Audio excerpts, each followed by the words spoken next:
दोस्तों, मैं फराज मलिक 3 मिनट में 3 खबरें आपके सामने रखूंगा। पहली खबर अफगानिस्तान से है। कल आपको बताया था कि एक बार फिर से जुमे की नमाज में अफगानिस्तान के अंदर एक मस्जिद में बम धमाका हुआ। इस धमाके की जिम्मेदारी एक बार फिर से आईएसआईएस ने ली है और एक बार फिर से एक सुसाइड बॉम्बर अपने अंदर बम लगाकर जाता है और लोगों के बीच जाकर अपने आप को ब्लास्ट कर लेता है। अब तक तकरीबन 62 लोगों के मारे जाने की खबर सामने आई है और बहुत सारे लोग घायल बताए जा रहे हैं। इस हमले के बाद ईरान ने कड़ी निंदा की है तालिबान की, क्योंकि ईरान जो है वो शियाओं का देश है, ज़्यादातर वहाँ पर शिया लोग हैं और ये जो धमाका हुआ था ये भी शियाओं की मस्जिद में हुआ था। तो ईरान ने कहा है कि तालिबान को सही से अपनी सत्ता चलाने की ज़रूरत है, वहाँ के आम लोगों को सही से सुरक्षा मुहैया कराने की ज़रूरत है। तालिबान पूरी तरीके से फेल होता हुआ नजर आ रहा है। कड़े शब्दों में निंदा की है ईरान ने। दूसरी खबर अपने देश के छत्तीसगढ़ से है। आप में से बहुत सारे लोगों ने कल से सोशल मीडिया पर एक वायरल वीडियो देखा होगा छत्तीसगढ़ के जसपुर का। दुर्गा प्रतिमा विसर्जन के लिए यहाँ पर लोग निकलते हैं, संगीत बज रहा होता है, जुलूस निकलता है, पीछे से एक गाड़ी आती है तेज रफ्तार में और लोगों को कुचलती हुई चली जाती है। तस्वीरें यहाँ पर आपको नहीं दिखा सकता।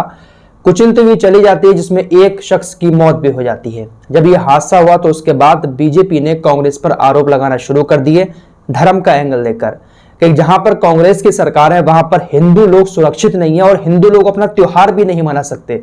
उनके साथ हादसे हो रहे हैं, गाड़ी कुचलती हुई चली जा रही है, मतलब धर्म का एंगल देकर कांग्रेस को घेरना शुरू कर दिया। लेकिन जब खबर सामने आई तो बीजेपी की पूरी तरीके से किरकिरी हो गई। जिन लोगों ने जुलूस में जा रहे लोगों को अपनी गाड़ी से कुचला था, पुलिस ने उन दोनों को गिरफ्तार कर लिया है। शिशुपाल साहू और बबलू विश्वकर्मा इनके नाम बताए जा रहे हैं और ये मध्य प्रदेश के रहने वाले हैं जहां पर बीजेपी की सरकार है और ये पुलिस से भाग रहे थे क्योंकि इनकी गाड़ी में गांजा रखा हुआ था और ये पुलिस के डर से तेज रफ्तार में गाड़ी लेकर आ रहे थे। इनके सामने जुलूस दिखा, इन्होंने गाड़ी हल्की नहीं की बल्कि लोगों को कुचलते हुए निकल गए।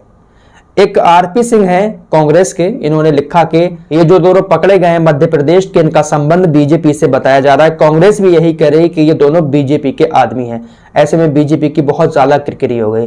देखिए, कहीं पर भी कोई हादसा होता है ना तो ये नेता लोग जो है ना ये धर्म का एंगल देकर एक दूसरे के ऊपर आरोप लगाना शुरू कर देते हैं। अगर कोई कांड बीजेपी की सरकार में हो जाता है कहीं पर तो कांग्रेस उनको घेरना शुरू कर देती है, कहीं कांग्रेस की सरकार में हो जाता है तो बीजेपी घेरना शुरू कर देती है। अरे भैया, इस तरीके के आरोप लगाने से बेहतर यह है कि साथ बैठकर आपस में बात करें कि आखिर इस क्राइम को देश के अंदर से कैसे खत्म किया जाए। आखिर कानून का डर, पुलिस का डर लोगों के दिलों से चला कहां गया है। खुले तौर पर गुंडागिर्दी होती है देश में, लेकिन लोगों के दिलों में डर बिल्कुल नहीं है। इसके पीछे की वजह यही है कि जब एक क्रिमिनल जाता है ना तो उसके पीछे नेता लोग लग जाते हैं उसको छुड़ाने के लिए।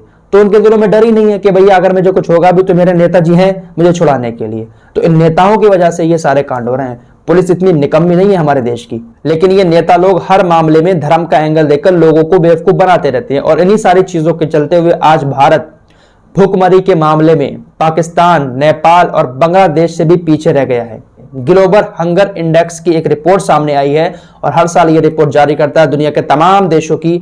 तो ऐसे में भारत का जो स्थान है वो 102 है। पिछली बार जब रिपोर्ट आई थी तो भारत का स्थान 94 में था, यानी 94 नंबर पर था भारत भुखमरी में, और इस बार 102 नंबर पर पहुंच गया, यानी भुखमरी और ज्यादा बढ़ चुकी है हमारे देश के अंदर। नेपाल और बांग्लादेश 76वें नंबर पर है, म्यांमार 71वें नंबर पर और पाकिस्तान 92 नंबर पर है। हालांकि इन देशों के आंकड़े भी अच्छे नहीं है, लेकिन ग्लोबल हंगर इंडेक्स ने लिखा है कि भारत की तुलना में इन देशों ने अपने नागरिकों को भोजन उपलब्ध कराने में अच्छा प्रदर्शन किया है। यानी भारत सरकार इन देशों के मुकाबले अपने देश के लोगों को खाना खिलाने में बहुत पीछे है। 102वां स्थान आया है भारत का भुखमरी के मामले में। अब आपको बता दें ये जो रिपोर्ट तैयार करता है ग्लोबल हंगर इंडेक्स, ये किसके मुताबिक तैयार करता है?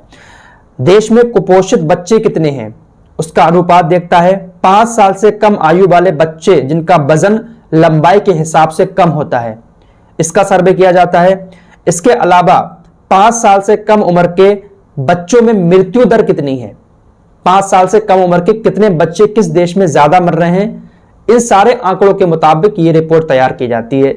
इसके हिसाब से ये अंदाजा लगाया जाता है कि किस देश में कितनी भुखमरी है। तो भारत जो है इस साल भी नेपाल, बांग्लादेश, पाकिस्तान, म्यांमार जैसे देशों से काफी पिछड़ चुका है। 102वें स्थान पर ग्लोबल हंगर इंडेक्स ने जगह दी है। फिलहाल इस रिपोर्ट में इतना ही। मिलते हैं एक और नए वीडियो के साथ, तब तक के लिए अपना ख्याल रखिए।